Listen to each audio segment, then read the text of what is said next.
कानून को भगवान ने तो बनाया नहीं, इंसानों ने ही बनाया है। तो कैसे बनाया? लेकिन उससे पहले क्या होता है कानून? इसका जवाब बहुत सिंपल है। कानून होता है कॉमन सेंस। अगर एग्जैक्ट डेफिनेशन पे जाएं तो कानून होता है कोडिफाइड कॉमन सेंस। अगर आपको कानून नहीं भी पता है तो भी आप अपना कॉमन सेंस इस्तेमाल करके मोटा मोटी कानूनी या गैर कानूनी को समझ सकते हैं। अगर आपके कॉमन सेंस से कुछ गलत लग रहा है तो बहुत ज्यादा चांस है कि वो गैर कानूनी होगा। जैसे मर्डर गलत है तो ये कानून में भी अपराध होगा, गैर कानूनी होगा। लेकिन क्या होगा, आपने अगर सेल्फ डिफेंस पे किसी को मारा है, वो तो गलत नहीं होना चाहिए, तो कानून में भी इसको गलत नहीं माना जाता, बशर्ते कि आप इसको प्रूव कर सकें, इसको फिर से समझते हैं। हम अक्सर कहते हैं कि क्या अब हम बोल भी नहीं सकते, बोलने से भी रोक दिया जाएगा हमें, ये गलत लगता है कि नहीं? इसीलिए संविधान में बोलने की फ्रीडम मतलब अभिव्यक्ति की स्वतंत्रता को एक फंडामेंटल राइट माना गया है। लेकिन क्या हो अगर आप उस राइट का इस्तेमाल करके किसी को डिफेम करने लगे, वो तो गलत होगा ना।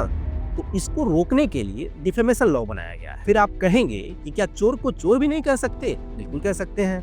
अगर आप उस चोर को चोर साबित कर दे तो डिफेमेशन लॉ आप पे लागू नहीं होगा। ऐसे ही कॉमन सेंस को यूज करके कानून बनाया जाता है दुनिया में हर जगह, चाहे वो कॉमन सेंस जनता का हो जैसे हमारे यहाँ है, या फिर किसी राजा का हो, या फिर किसी तानाशाह का हो। लेकिन अभी हम अपने देश में रहते हैं जहाँ जनता के कॉमन सेंस के हिसाब से कानून बनता है और बना है। लेकिन अलग अलग लोगों के कॉमन सेंस अलग हो सकते हैं। किसी को सड़क पे नमाज गलत लगती है तो किसी के हिसाब से कांवड़ वालों को रेगुलेट करने की जरूरत है। इसीलिए इस कॉमन सेंस को कोडिफाई करते हैं संसद में, सही गलत पे बात करके डिबेट्स, बाकी सारी चीजों को नजर में रखते हुए, जैसे हमारी मान्यताएं, रीति रिवाज एक्सेट्रा। फॉर एग्जाम्पल, हमारे यहाँ मूर्ति तोड़ना गलत है, लेकिन एक मुस्लिम देश में इस पे कम आपत्ति है, तो उन दोनों देशों का कानून भी इन विषयों पे अलग होगा। इसी तरह से कानून